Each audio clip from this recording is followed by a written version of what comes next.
July 25, from 2 Chronicles. Chapter 14. When Abijah died, he was buried in the city of David. Then his son Asa became the next king. There was peace in the land for 10 years. Asa did what was pleasing and good in the sight of the Lord his God. He removed the foreign altars and the pagan shrines. He smashed the sacred pillars and cut down the Asherah poles. He commanded the people of Judah to seek the Lord, the God of their ancestors, and to obey his law and his commands. Asa also removed the pagan shrines as well as the incense altars from every one of Judah's towns. So Asa's kingdom enjoyed a period of peace. During those peaceful years, he was able to build up the fortified towns throughout Judah. No one tried to make war against him at this time, for the Lord was giving him rest from his enemies. Asa told the people of Judah, "Let us build towns and fortify them with walls, towers, gates, and bars. The land is still ours because we sought the Lord our God, and he has given us peace on every side." So they went ahead with these projects and brought them to completion.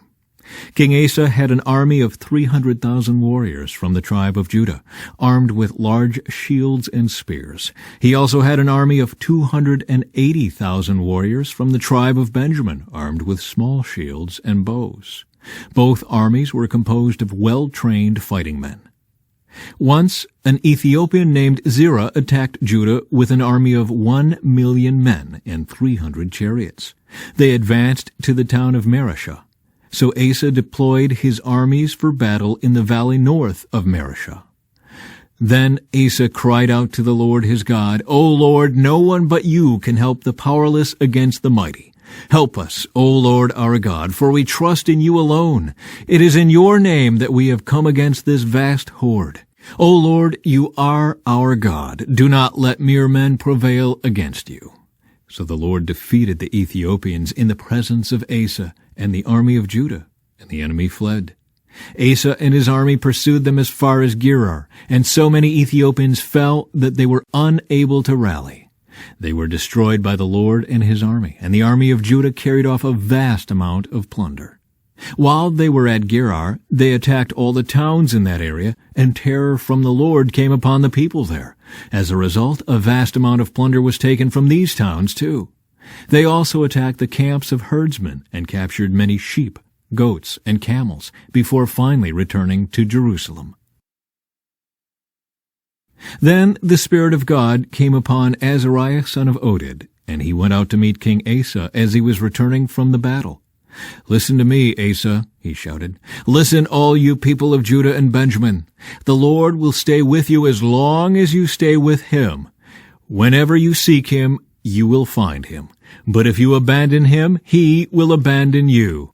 For a long time Israel was without the true God, without a priest to teach them, and without the law to instruct them.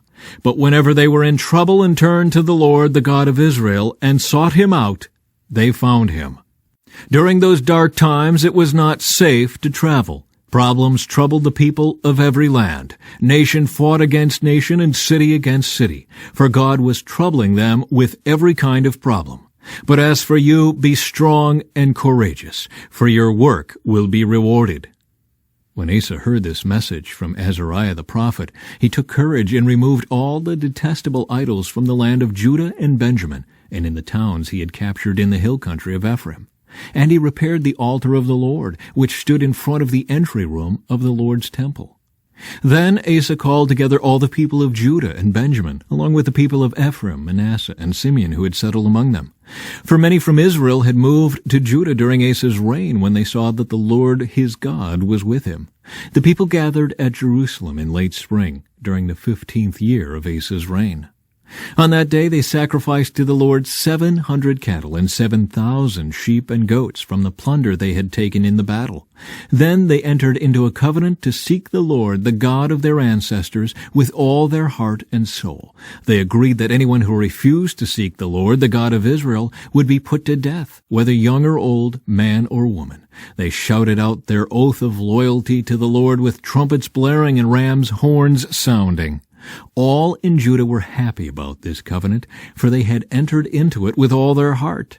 They earnestly sought after God, and they found him. And the Lord gave them rest from their enemies on every side. King Asa even deposed his grandmother Maacah from her position as queen mother because she had made an obscene Asherah pole. He cut down her obscene pole, broke it up, and burned it in the Kidron Valley. Although the pagan shrines were not removed from Israel, Asa's heart remained completely faithful throughout his life. He brought into the temple of God the silver and gold and the various items that he and his father had dedicated. So there was no more war until the 35th year of Asa's reign. In the 36th year of Asa's reign, King Baasha of Israel invaded Judah and fortified Ramah in order to prevent anyone from entering or leaving King Asa's territory in Judah. Asa responded by removing the silver and gold from the treasuries of the temple of the Lord and the royal palace.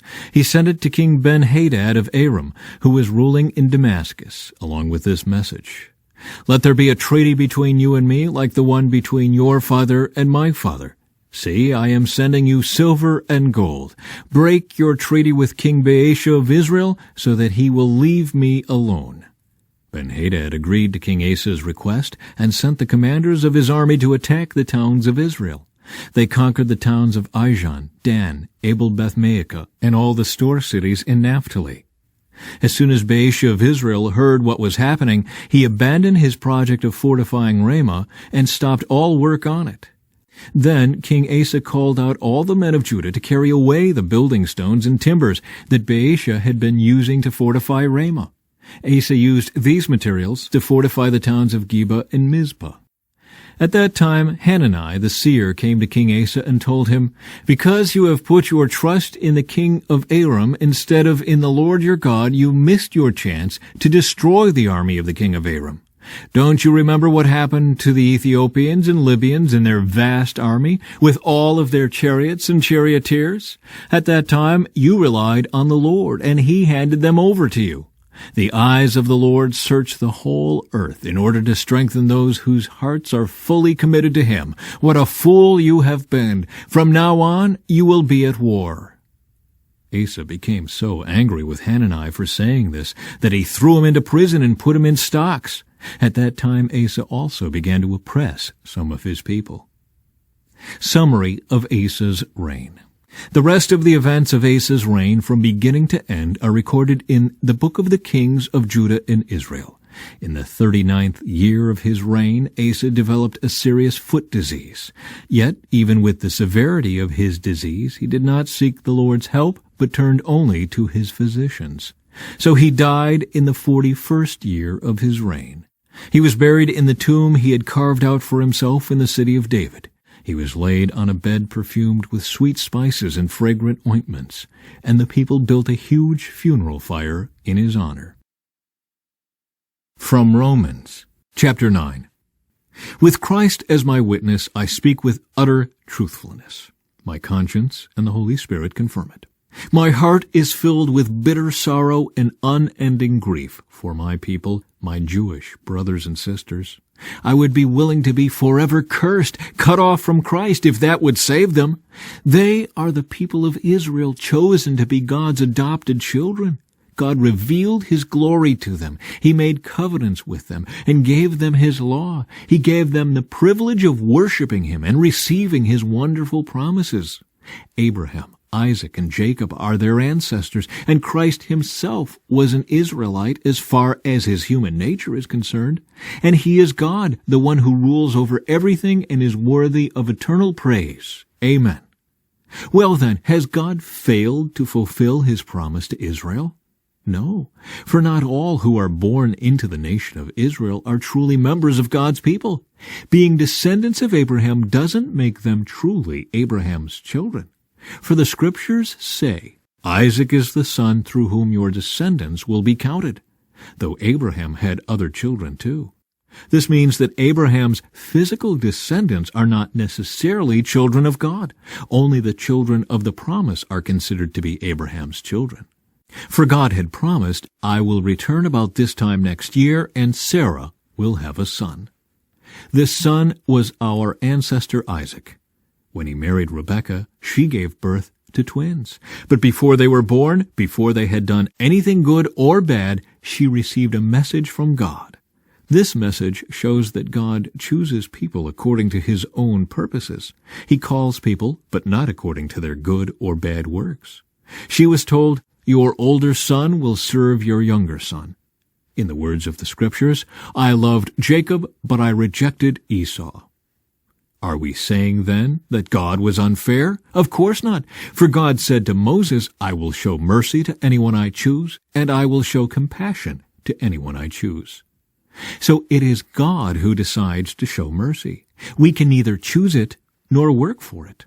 For the Scriptures say that God told Pharaoh, "I have appointed you for the very purpose of displaying my power in you, and to spread my fame throughout the earth." So you see, God chooses to show mercy to some, and he chooses to harden the hearts of others, so they refuse to listen. Well then, you might say, why does God blame people for not responding? Haven't they simply done what he makes them do? No, don't say that. Who are you, a mere human being, to argue with God? Should the thing that was created say to the one who created it, "Why have you made me like this?" When a potter makes jars out of clay, doesn't he have a right to use the same lump of clay to make one jar for decoration and another to throw garbage into? In the same way, even though God has the right to show his anger and his power, he is very patient with those on whom his anger falls, who are destined for destruction. He does this to make the riches of his glory shine even brighter on those to whom he shows mercy, who were prepared in advance for glory. And we are among those whom he selected, both from the Jews and from the Gentiles. Psalm 19. The heavens proclaim the glory of God. The skies display his craftsmanship. Day after day they continue to speak. Night after night they make him known. They speak without a sound or word. Their voice is never heard. Yet their message has gone throughout the earth, and their words to all the world. God has made a home in the heavens for the sun.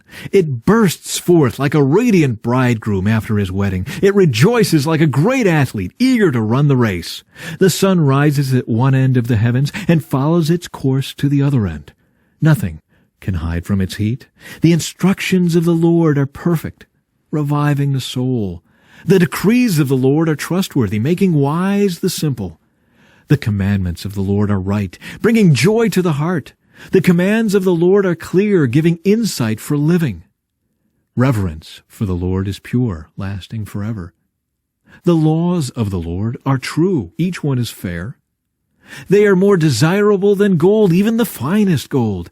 They are sweeter than honey, even honey dripping from the comb. They are a warning to your servant, a great reward for those who obey them. How can I know all the sins lurking in my heart? Cleanse me from these hidden faults. Keep your servant from deliberate sins. Don't let them control me. Then I will be free of guilt and innocent of great sin. May the words of my mouth and the meditation of my heart be pleasing to you, O Lord, my rock and my Redeemer. From Proverbs, chapter 20. Wine produces mockers, alcohol leads to brawls. Those led astray by drink cannot be wise.